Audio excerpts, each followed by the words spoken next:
Uma mulher que chega na emergência do hospital, no pronto atendimento, com 32 anos de idade, com dor lombar à direita, com 3 dias de evolução, forte intensidade, associada à febre e quase com nenhuma alteração urinária importante. Ela procura o serviço porque ela estava com dor, a dor começou a piorar, e nesse dia que ela procura o serviço, ela está com 40 graus de febre, com calafrio e tremor. Um colega atende ela da emergência, vai examinar, antecedentes não tinha nada importante, é uma jovem que era saudável. Ele examina a paciente, ele detecta que é um sinal de Giordano positivo, que é aquela percussão lombar à direita, tinha dor abdominal, palpação com certo grau de irritação peritoneal no abdômen à direita, estava febril na chegada de emergência, 39 graus, tinha uma frequência cardíaca de 128 batimentos por minuto, pressões respiratórias por minuto, a pressão arterial de 90 por 50 de mercúrio e uma perfusão periférica diminuída. Você apertava a extremidade e demorava uns 5 segundos para preencher novamente. Então vocês viram que vocês têm uma doente jovem, sem comorbidade, com sinais clínicos de uma dor renal à direita, febre muito alta, na procura de emergência. Vocês veem que isso é fácil de detectar. Você vai fazer o exame laboratorial desse doente, chega um hemograma para você com uma leucocitose de 16 mil leucócitos. Você vê que a gente consegue detectar, definir um diagnóstico inicial nesse paciente que não foi tão difícil, só com a história e exame físico. Então não tem muita dificuldade. Aí você vai fazer exames complementares, você vai fazer o hemograma, vai ter um leucócito, nessa doente particular tinha 16 mil leucócitos, a plaqueta estava em 90 mil plaquetas e a creatinina em 2,1. Então você confirma que tem outras disfunções orgânicas. Você vê que a plaqueta está baixa, uma disfunção hematopoética, é importante quadro séptico, a plaqueta é um marcador importante de disfunção orgânica, é importante a disfunção renal. Você vê que a creatinina está 2,1, uma ureia de 70. Então você vê que diante desse quadro é muito simples você falar, não, um diagnóstico definido. Fez ultrassom, essa doente foi feita ultrassom na emergência, mostrava uma alteração do parênquima renal na ultrassonografia, sem dilatação perocalicial. Então, realmente uma pielonefrite aguda direita, foi feita urina 1, a urina 1 tinha uma leucocitúria importante, um nitrito positivo, e a cultura isolou uma Escherichia coli sensível, a quinolona, aminoclosídeo, alguns beta-lactâmicos e assim por diante. Então, uma doente que foi internada, foi tratada e saiu muito bem. E ela foi tratada nessa época, nesse doente, foi com ceftriaxona, que é uma droga, um beta-lactâmico, uma cefalosporina terceira geração, clássica, antiga, de boa qualidade, que foi utilizada nessa doente e ela ficou muito bem. Então vocês veem que esse caso demonstra claramente pra gente como que se comporta essa questão da sepsis. Quer dizer, a gente tem que entender que é uma doença infecciosa, com sítio infeccioso definido, com disseminação de infecção. Então é assim que você vai enxergar. Então, nesse doente, não tivemos dificuldade nenhuma de poder caracterizar um quadro séptico. No segundo caso que eu quero mostrar para vocês, que é um paciente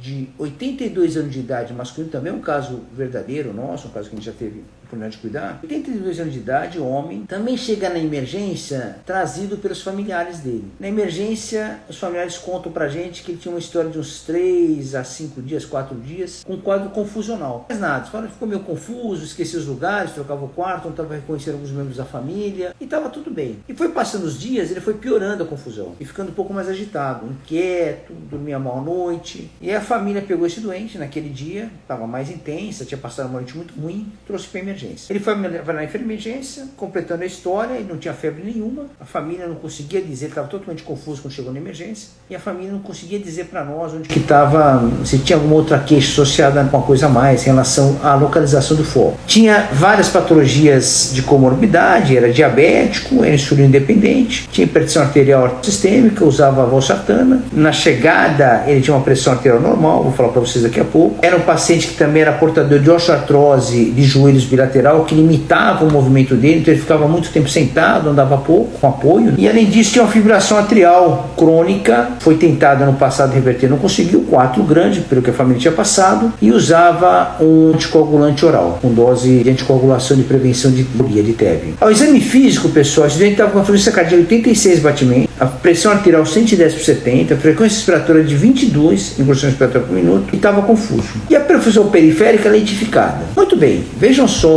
as situações diferentes daquela jovem que nós falamos agora há pouco com esse senhor. Esse senhor foi visto. É claro, você vê um senhor idoso com uma confusão mental, você fala, puxa, fazer tomografia de crânio, de repente esse paciente tem algum AVE, alguma coisa cerebral, né? Ok, foi feito isso, foi feito tomografia de crânio, não tinha nada, totalmente normal. Ao exame físico inicial não tinha rigidez de nuca, e aí a hora que fez o raio de tórax, se chama consolidação na base direita. Então o que demonstra isso? Então esse paciente tinha um foco de possível infecção na base direita, depois tomografou, era uma consolidação mesmo do lobo inferior do pulmão direito, mas ele se apresentava na sua emergência sem sintomas respiratórios importantes.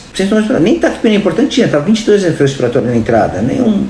É uma taquipnea muito leve. Então vejam só, um paciente tem uma infecção e o que você tem de clínica importante? Uma disfunção cerebral, que é a confusão mental. E a confusão mental é um marcador importante de sepse para pacientes mais idosos, pacientes de 82 anos de idade. Então nós temos que ficar atento a isso. Então é um cenário que preocupa na avaliação, quando você recebe um doente desse, e vocês veem como que a sepse se comporta de maneira variável. E se o nível de suspeição seu não é alto, a capacidade diagnóstica nossa é muito difícil. Então você veja um doente com uma manifestação encefálica, confusão mental, agitação, chega na emergência classe 14, por causa da confusão, ele falava palavras, frases, mas totalmente confuso.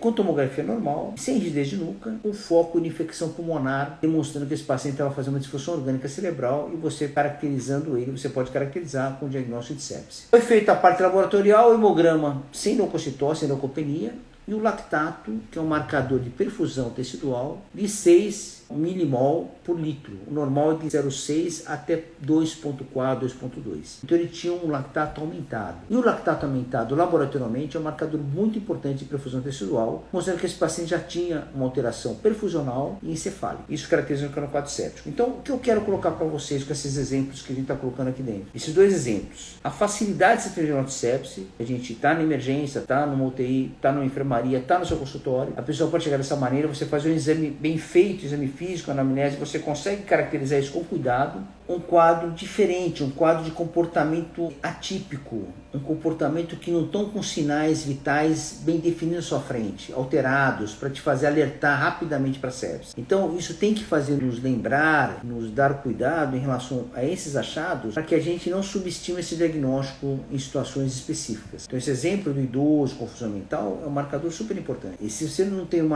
nível de suspeição alta, a chance da gente não caracterizar o diagnóstico é muito alta. Então esse é um ponto importante. Claro, quando você fez o dado laboratorial, você dosa o lactato, que é o marcador, nós vamos falar sobre isso daqui a pouco, ele te ajuda muito em dizer como está essa perfusão periférica e com isso mostrar que já tem um sofrimento tecidual. Então é importante que a gente consiga ter esse nível de suspensão alto para caracterizar esse diagnóstico.